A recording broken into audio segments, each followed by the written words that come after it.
relaciona, né, ele entra em contato com essas ciências que para elas são auxiliares, né, para ampliar o entendimento sobre o texto. Então são sempre ferramentas de análise para melhorar o entendimento sobre o texto. Por isso que ela vai linkar, né, por isso que ela vai ter esse relacionamento com esses diferentes estudos.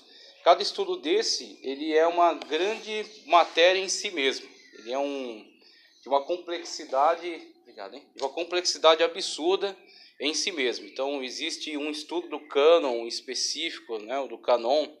Existe aí uma crítica textual, a crítica histórica, né, a exegese especificamente, e cada uma delas também é auxiliar, né, da hermenêutica. Então, se o foco for hermenêutica, você também deverá lançar mão dessas ciências auxiliares, desses estudos auxiliares, diferentes enfoques, para poder melhorar o entendimento sobre o texto. Então, a ligação da hermenêutica com outras modalidades de estudo. A hermenêutica tanto auxilia como é auxiliada, e aí ela também serve de matéria auxiliar nessas outras formas de pesquisa, né, sobre o estudo bíblico. Ela também entra como auxiliar deles. A hermenêutica tanto auxilia como é auxiliada por outros gêneros investigativos da Bíblia. Então o foco aqui é a Bíblia Sagrada, né, seu texto. Pois ela não se encontra isolada de outros meios de estudos bíblicos. Ela se relaciona com o estudo da formação do cânon, tá certo? Da crítica textual, da crítica histórica, da exegese e da teologia bíblica, bem como da teologia sistemática. E aí ele vai aqui dar uma pincelada em cada uma dessas abordagens, né, de estudo, desses enfoques de estudo, para a gente ter uma noção de como ela é auxiliada, então, por essas outras áreas. Ele fala sobre o estudo do cânon. De todas as modalidades de estudo bíblico apresentadas acima, a primeira que deve ser feita é o estudo da formação do cânon. E aí a gente estuda no nosso curso de teologia a formação do cânon em introdução ao Antigo, introdução ao Novo. O que, na verdade, se diferencia de bibliologia. Tá? Bibliologia é o estudo da estrutura bíblica. Então você está estudando a própria Bíblia em si, a bibliologia. Então você estuda aí a quantidade de capítulos, versículos, as divisões, as formas, qual época, exatamente. Aí quando você vai a época da formação do cânon, aí você vai ter que analisar um conteúdo histórico e não bíblico, porque a Bíblia não vai dizer para você, olha, isso aqui foi escrito em data tal, desta maneira. Não, ela simplesmente vai dar o resultado da atividade da escrita. Então, os autores se debruçaram, registraram, né, os textos, eles foram preservados e chega até você. Foi o resultado do trabalho dele. Mas quando ele trabalhou, como ele trabalhou, em que circunstâncias, não é o objetivo mais da bibliologia, é da introdução ao Antigo ou introdução ao Novo. Tá? Então, geralmente o pessoal coloca tudo isso dentro de um grande apanhado chamado Isagoge. O Isagoge vai pegar todos esses assuntos aí, como é que a Bíblia se formou, a estrutura bíblica, textos, né, línguas que ela adota, personagens, qual a importância deles, as doutrinas que estão presentes aí, somente para dizer, olha, estão presentes tais, mas quando for estudar a própria doutrina em si, já passa para uma outra matéria, já vai para a teologia bíblica, vai analisar aquela característica doutrinária naquele determinado livro. Aí uma teologia sistemática, como a gente vai ver aqui também na continuidade, ela vai elencar temas e a partir desses temas vai vincular os textos bíblicos. O tema é salvação, o que a Bíblia fala de salvação? Soteriologia. O tema é Cristo, o que a Bíblia fala de Cristo? Cristologia. Então a teologia sistemática vai fatiar de uma outra forma, vai fatiar pelo tema. A outra vai fatiar pelo livro o que tem de doutrinário. A outra vai se interessar quando foi escrito o livro. A outra vai se interessar qual a estrutura do livro. Então, por exemplo, você pega uma bibliologia, estuda assim, da própria estrutura. Você está pegando o próprio texto e analisando como ele o que tem nele, o que o constitui. São livros de lei, são livros de história, são livros de poesia, a própria estrutura dele. A introdução vai dizer quando isso foi escrito, porque aí já saiu do próprio texto, né, dos limites do texto. Aí já está estudando em volta, em torno do texto. Porque aí você vai pegar um estudo específica de cada... exatamente. Você vai precisar fazer um estudo que extrapola o próprio conteúdo bíblico. Você vai precisar fazer um estudo da história. Mal comparando, não sei se pode fazer uma analogia, mas, por exemplo, eu estudei gastronomia. Gastronomia, eu fiz um apanhado geral do que é. A grande matéria, muito bem, muito bem. Eu fiz, acho que mal comparando dá pra... A gastronomia é a Isagog. Isagog vai pegar toda essa diversos componentes. Aí você vai, eu fiz confeitaria, vamos dizer, a introdução ao antigo. Eu fiz mal comparando é mais ou menos. Exatamente, porque você pega a grande matéria de gastronomia e vai subdividir, né? O que você vai cozinhar, né? É doce, salgado? Você vai se especializar em quê, né? Especializar em quê, exatamente. Então assim como a medicina, né? A medicina tem o clínico geral. Tem. Aí tem o todo mundo entra no geralzão, né? E vai especializando, exatamente. Aí estudo do cânon, da primeira aqui a leitura que está fazendo, ó, pois ela não encontra isolada, ela se relaciona com o estudo da formação do cânon, crítica textual, crítica histórica, da exegese e da teologia bíblica, bem como da teologia sistemática. Aí, para exemplificar isso aqui bem legal, eu fiz aqui este exemplo que eu tirei da aula de Esdras Costa Bento. Eu tive o grande privilégio de ver esse homem ensinando lá no congresso que teve de escola dominical, lá no Rio de Janeiro. Já não me lembro o ano que foi. Acho que fazem o quê, Varão? Foi. 2 anos, né? Foi maravilhoso. 2 ou 3. 2 ou 3. Exato, 2 ou 3, pois é. E a gente teve na aula... Eu fui na aula dele. Você foi na aula dele? Não. Do Esdras? Foi maravilhoso. Só que a aula, o tempo é pouco, né? Para a quantidade de coisas que ele queria passar. Então ele trouxe essa estrutura aqui, que é uma estrutura didática, tá? Então ele organizou como se fosse um edifício teológico. E a gente vê aqui, nessas escalas, né, do edifício, os interesses de cada área, tá, okay? Do estudo teológico, e a hermenêutica vai se aproveitar de todas elas. A hermenêutica vai utilizar todas elas na sua consulta. Então, quando ela vai explicar o texto, fazer o hermeneu, fazer a explicação do texto, ela vai lançar mão dessas diferentes pesquisas, diferentes formas de abordagem do texto, tá ok? Veja, o estudo do cânon, de todas as modalidades de estudo bíblico apresentadas acima, a primeira que deve ser, isso aqui eu já li. A palavra cânon, do latim, significa cana. Esta palavra vem do grego canon, que significa regra ou vara. Etimologicamente falando, esse termo vem do empréstimo da cultura semítica para referir-se a uma planta que conhecemos com o nome de junco. Na antiguidade, essa planta era utilizada tanto para medir como para pautar. Sendo assim, a palavra cânon passou a ter o sentido de regra, norma, pauta, padrão. No decorrer do tempo, essa palavra passou a ter o significado formal de lista e tabela, então transferiu, né, o significado. Desta forma, a palavra cânon, por extensão, traz o significado de regra ou padrão, ou seja, nossa fé e conduta deve ser padronizada nos textos bíblicos. E no caso aqui, a regra, né, ao qual ele está se referindo, é a regra para estipular quais livros são canônicos, quais livros são ortodoxos e quais livros são heterodoxos, tá ok? Então nós temos aqui a questão canônica ligada mesmo à própria análise do texto bíblico que estará presente na Sagrada Escritura. Por que tais textos estão presentes e por que tais textos estão excluídos deste mesmo cânon? Então vai ser um estudo para você analisar como que esta estrutura de texto se formou, qual é a coerência que há entre eles, quais são os elementos heterodoxos que excluem os apócrifos e pseudepígrafos. O que seria heterodoxo? Heterodoxo fora da ortodoxia. Então, ortodoxo é conforme a regra, conforme aquilo que é correto. Heterodoxo é aquilo que diversa, aquilo que está diferente da ortodoxia. Teria alguma coisa a ver com o que eles chamam de livros apócrifos? Exatamente, eles são heterodoxos, eles são fora da ortodoxia. Eles, mesmo que alguns elementos deles até poderiam ser considerados, como por exemplo, Judas cita um texto de Enoque. O texto de Enoque que ele cita, primeiro, não constitui doutrina. Ele não está formando uma doutrina, ele está só exemplificando. Ele está utilizando, que nem você poderia numa pregação citar Rui Barbosa. Mas você não está dizendo, olha, conforme disse o Santíssimo Rui Barbosa, que nós temos que seguir o livro, daquilo que ele disse no livro dele. Não, você está só dizendo, você está pregando, daqui a pouco você cita alguma fala dele. Fala, semelhante àquilo que disse fulano de tal. Na pregação, eu falei, olha, diante da sabedoria de Deus, nós não sabemos nada, como Sócrates mesmo disse, tudo que sei é que nada sei. Pronto, eu não estou constituindo uma doutrina em cima de Sócrates, mas estou ilustrando, exatamente, dizendo, não, tudo que Sócrates disse é santo, de forma alguma.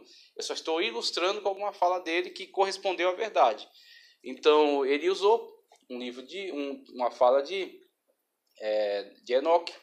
Então, o que acontece? Mesmo havendo ali aquela fala que poderia ser utilizada como ilustração, o livro tem muitas incoerências em relação ao texto bíblico. Se você for pegar as doutrinas asseveradas ali, você pega muitas coisas que entram em choque, em contraste com os textos bíblicos. Então, com isso, você tem o estudo do cânon, analisa por que esse livro é canônico, por que esse livro não é canônico. Qual é o conteúdo do livro canônico? Qual é a coerência dos livros canônicos? Quais são as doutrinas presentes nos livros canônicos? Então, você está analisando a própria formação da Bíblia. Como é que a Bíblia se formou? Desde o Antigo Testamento, a lei, desde o Torá, Nebirim, o Ketubim, depois passamos para o Novo Testamento, Evangelhos, cartas, você vai estudar o próprio cânon. Então, o cânon, conforme ele primeiro explicou aqui, num primeiro sentido era a vara de medir. Então, aquela vara, o cara pegar, medir determinada coisa, aproveitando este significado, eles tomaram de empréstimo. Olha, então o cânon é a vara de medir. Então você tem esta vara e se não couber dentro dela, não é canônico, está fora. Ela tem esta medida, a medida doutrinária, essa medida da ortodoxia. Se alguma coisa que você disser contrastar com ela, você está fora do cânon, está fora da medida. E aí é excluído. Por mais que alguns livros, inclusive, foram muito bem aceitos pela igreja e circularam durante muito tempo por ela, mas mesmo assim não se tornaram canônicos. Como, por exemplo, um que até hoje ele é muito interessante, Didaquê. O Didaquê foi usado extensivamente pela igreja, porque ele é um livro de conselhos. Então, acredita-se que a igreja do primeiro ou segundo século, alguns homens de Deus, dessa igreja, discípulos dos apóstolos, se reuniram e compuseram este livro. E aí eram conselhos muito úteis. Existem conselhos no Didaquê que deveriam ser aplicados hoje.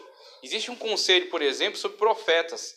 Fala assim, que na época há poucas igrejas e igrejas com poucas pessoas capacitadas. Então, geralmente, os ministros eram itinerantes. Eles não ficavam. Quando uma pessoa se tornava muito ilustre na pregação, na explicação, e era muito útil para a igreja, ele não ficava fixo. Ele era itinerante. Ficava sempre circulando. Exatamente. E devido a este movimento de profetas e de ensinadores, acabou alguns picaretas percebendo isso, entrando nisso aí e se aproveitando dos irmãos. Então, com aquele palavreado, principalmente aqueles mestres mais ligados ao gnosticismo, tentando entrar dentro da igreja, com aquele palavreado bonito e tal, aquela coisa mística, eles se faziam de conta que eram irmãos, começavam a frequentar as igrejas, daqui a pouco, devido à hospitalidade que os irmãos sempre seguiam, eles começavam a abusar. Iam para a casa das pessoas, comiam da comida delas, moravam com elas e eram sustentados por elas para falar bobagem, para ficar tagarelando. E no Didaquê tem um conselho: se o profeta for para a tua casa e ficar, eu acho que ele dá 3 dias. Ele diz, se ele ficar 3 dias, ele é um falso profeta. Ele diz, ele tem que chegar, ele ficar aquele dia, ministrar, ficar talvez mais um para descansar. No terceiro ele tem que ralar peito, ele tem que sair fora. Tem que cair fora, ele tem que ir para outra igreja. E aí o que acontece? Através desse tipo de conselho, a igreja de antiguidade se livrou de picaretas, de aproveitadores, E a igreja da atualidade, ela precisaria talvez também prestar atenção, nesses aproveitadores da igreja, Tá, claro que de outra forma, mas... Hoje, se você fala menos de palavras, a forma como você fala, a pessoa já te vê como, esse sim. aí é... A pessoa pega os trejeitos. Então, ela está pregando, ela dá uma mudada assim na voz, ela dá uma quebrada assim pro lado. Emoção, exatamente. Aí no que ela fala um negócio desse, aí algumas pessoas ela já ganhou, Nossa, aí uma coisa extraordinária, Uma coisa maravilhosa a parte de Deus. E sendo que às vezes, se você for analisar o discurso dela, não tem nada. É só assim, é só repetições, frases de efeito, Aquela coisa assim empolgante, aquela coisa gritada, misturada com um monte de língua estranha. Mas bem estranha, quando você pega, língua esquisita, Você pega tudo que ela disse, você tira ali frase de repetição, frase para choque de caminhão e língua estranha, o que sobra, às vezes é assim, pouquíssimo, O que aproveitou foi a leitura bíblica que ela fez. Porque a palavra de Deus, foi a pregação. De certa forma, não volta vazia. Exatamente. Então a leitura bíblica se aproveita, mas às vezes o que deu sequência não estava relacionado. E a pessoa vai, né, andando por diversos caminhos. Digamos que até começa bem, né? Depois torta e vai todo, vai embora. Então, o que acontece? Esses livros, eles circularam muito tempo na igreja, eles foram considerados muito importantes. Inclusive, você pega textos de Eusébio de Cesareia, pega textos desses historiadores da antiguidade, eles mencionam que as igrejas tinham, junto ao cânon, então você tinha textos bíblicos que eles estavam começando a ter, né, preservar, copiar, compartilhar, e junto a eles tinha esses livros úteis. Então não era um livro canônico, mas é um livro útil. E aí você tem também um outro que foi muito aceito, um tal de Pastor de Hermas. Pastor de Hermas, que era um cara assim meio... Ele é um tanto místico, sei lá, ele fala de algumas visões, e Jesus conversa com ele nessas visões, e acaba sendo um conteúdo interessante, sabe? Que nem a pessoa tem a Bíblia Sagrada e também lê o Peregrino, né? Que é um livro inteligente, muito bem escrito. O Peregrino não é canônico, você não vai pautar a sua vida pelo Peregrino, mas ele acaba participando muito da sua vida. Por quê? Porque ele é um livro importante, porque ele é um livro bem escrito, interessante, você acredita na visão bíblica que tem aquele autor. Coerente, exatamente. Então ele não é canônico, mas ele é muito útil. E é assim que eram esses livros. Mas mesmo eles sendo tão úteis, não são canônicos. O cânon é isso, ele é a medida. Ou está nessa medida, adotando esses critérios, ou não está. Mesmo sendo um livro maravilhoso, não está. Não é por isso, não é por ele ser bom que ele será canônico. Ok? Então temos aí o cânon, que ele fala aqui. O estudo da formação do cânon visa determinar, aqui o último parágrafo do ponto de cânon, que estou lendo aqui, ó. O estudo da formação do cânon visa determinar quais livros trazem o selo da autenticidade e da inspiração divina e quais não trazem. Através desse estudo, aprendemos por que razão temos apenas 27 no Novo Testamento e 39. Se não tivesse critério, a gente teria 60, 70 livros no Novo Testamento.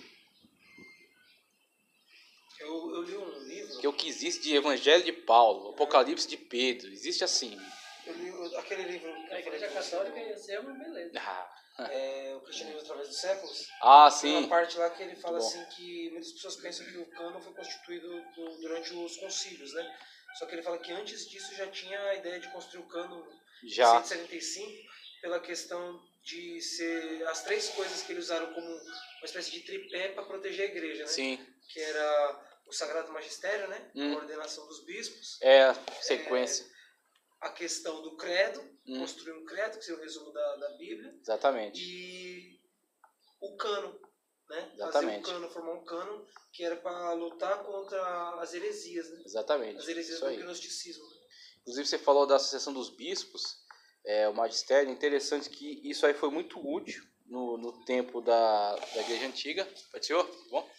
Isso foi muito útil, mas depois isso acabou sendo usado de uma forma, a Igreja Católica vai usar a Associação dos Bispos para tentar afirmar a sua superioridade às demais igrejas. Mas durante o tempo foi um argumento muito forte para rebater a tentativa dos mestres gnósticos de se colocarem, porque alguns deles começaram a formar escola e afirmar anterioridade a alguns bispos que surgiam depois. Falaram, eu sou mais antigo que vocês, a minha escola ela é desde a época do apóstolo João. E alguns diziam, olha, eu tenho mais autoridade que você para falar sobre isso aqui, porque a minha escola é mais antiga. E aí um dos argumentos muito fortes foi esse, na verdade a igreja tem uma sucessão de bispos, né? Um bispo que ouviu do apóstolo, comunicou para o outro, que formou outro aluno, que formou o seu discípulo, e foi numa sequência. Então eles... O cânon também foi meio, que eu li, né? Eu gostei também nessa questão, porque tinha aquele Marcião, né? Marcião, ele foi um gnóstico que ele já tinha montado um cânon dele. Ele ia causar um prejuízo danado, porque ele pegou, pelos critérios dele, ele tirou tudo aquilo que ele considerasse judaizante da escritura. Pode ficar aqui, ele pegou... que tem a lousa aqui, ó. Ele tá vendo legal? Ele pegou o livro de Lucas, principalmente, né? Ele não gostava muito do livro de Mateus, que tinha muitos elementos judaicos. Ele pegou principalmente Lucas e as cartas de Paulo. Então ele acreditava em Paulo, e era contraditório porque Paulo era judeu. Mas ele acreditava que Paulo, por ter essa ligação gentílica, ele poderia ser utilizado no cânon dele, formou um cânon, a parte. Então é interessante que esses ataques dos hereges acabaram instigando a igreja a se organizar também, né? É uma coisa até que a gente viu em outro momento, em outra sala, que muitas das vezes a igreja, ela, por estar muito ligada, muito preocupada, focada na pregação, ela não se preocupava com essa sistematização. Ela se preocupava com o ensino e com a pregação. E pregar, né, levar o nome de Cristo a todos os lugares. Quando surgiram os ataques, então o cara, Marcião, está reorganizando um cânon à moda dele. E ele, quando chegou em Roma para propor, mesmo que ele tinha muita grana, o pai dele era dono de uma frota de navios no Mar Negro, e ele tinha muita grana. Ele chegou nos bispos lá e soltou primeiro um dinheiro para agradar, né? Aí depois ele propôs o cânon dele. E aí os caras, quando viram o cânon, falaram, não, isso aqui, se quiser seu dinheiro, pode levar de volta. Mas esse cânon aqui não passa, não. Isso aqui ele fatiou todo o cânon, tirou tudo que fosse declaração dos outros discípulos. Deixou só de Paulo, as palavras de Paulo, as palavras de Jesus. No caso de Paulo vai ser as cartas, né? As palavras de Jesus, os evangelhos. E formou um cânon todo mutilado lá. E aí os caras perceberam que tinham que começar a organizar os livros que eram de fato canônicos, que eram de fato doutrinários, né? De acordo com a ortodoxia.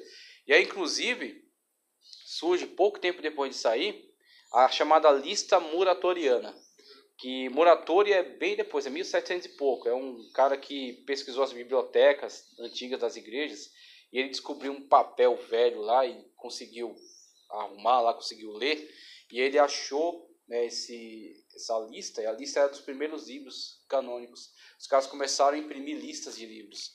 Essas listas aí, o que era? Para circular nas igrejas. Os livros que são canônicos, conforme aquilo que a gente estudou, são esses aqui. As listas circulavam, as pessoas vinham lá. Apocalipse de Pedro. Né? Esse não tinha Apocalipse, né? Não tinha Apocalipse. Apocalipse demorou para entrar no cano. Né? Segundo Pedro também não tinha. Segundo Pedro também demorou. Os dois livros, eles... Primeiro Apocalipse pela questão da interpretação. Então, o pessoal tinha Apocalipse nas igrejas, só que não colocava no cânon, que estava em análise ainda. Tentando entender, né? Um monte de metáforas, um monte de alegorias. Então, era difícil de entendimento. Então, quando eles se sentiram seguros com o conteúdo, ele entrou no cânon. Mas eles estavam naquela categoria de livros úteis. Você tinha o cânon, tinha Apocalipse, tinha Didaquê, tinha a Segunda de Pedro, que a linguagem de Segunda de Pedro é diferente dos demais conteúdos, onde você vê Evangelho de Marcos, que a tradição diz que era autoria de Pedro, né? Marcos que só escreveu. Só digitou, exatamente. E a segunda carta contrasta a linguagem. Aí o que eles vão entender depois? Foi um emanuense. Então Pedro narrou e o emanuense, às vezes o emanuense tinha o trabalho de escrever do jeito que você está falando, e às vezes ele tinha o trabalho de você falando, ele colocar numa linguagem mais técnica. Né? Então ele provavelmente era especialista no grego, Pedro não era, Pedro era uma pessoa simples, judeu, não sabia falar, né? Sabia o grego assim para pregar, mas não tinha uma técnica, uma perícia. E aí, geralmente, a pessoa contratava alguém perito, falava, vou falar aqui e você coloca numa linguagem mais técnica, mais legal, mais de acordo com de acordo com o idioma, aquilo que o idioma exige. Então, o que acontece na segunda carta de Pedro, provavelmente foi isso. Pedro falou e o amanuense legal colocou aquilo de uma linguagem mais adequada. Por isso que contrasta. Né? Quando você vê as demais falas de Pedro, né, a abordagem dele em Marcos, por isso que contrasta. Mas eles demoraram. Apocalipse, segundo de Pedro, ficaram um tanto ali em análise. É aquilo que, deixa eu ver se... Eusébio tem um nome para eles. Tem antilegômena e prolegômena. Prolegômena, aqueles que os caras olharam e falaram, não, isso aqui está tranquilo, já está no cano. Sabe que tem toda essa coerência e tal. Antilegômena é o seguinte, está em análise. Está vendo aqui, mas a gente não tem ainda segurança. Então a gente vai aguardar. Quando a gente chegar a uma segurança sobre isso aqui, aí pega testemunhos das igrejas que tinham as cartas, né, originais, que está presente na comunidade deles há muito tempo. Então a gente vai pegar os testemunhos, vai pegar a análise do texto e aí insere. Então tem os textos que entraram rápido, os textos que demoraram um pouco mais. Se você for pegar Novo Testamento, a primeira formação, por onde que o cânon do Novo Testamento começou? Começou pelas cartas de Paulo. Foi o primeiro cânon do Novo Testamento.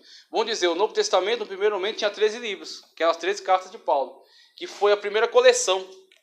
Então, quando Paulo começou a escrever, talvez Paulo tenha sido o inaugurador do cânon, do Novo Testamento, porque os primeiros livros são as cartas, aí tem uma disputa entre a carta aos Gálatas e a carta aos Tessalonicenses. Eu acredito que tenha sido a carta aos Gálatas, a primeira, fruto da primeira viagem missionária dele. E quando ele escreve a primeira, dali para frente, o ministério missionário dele, intenso, ele não tem como permanecer muito nas igrejas, então necessariamente ele passa por aquela igreja, saindo de lá e escreve uma carta para tentar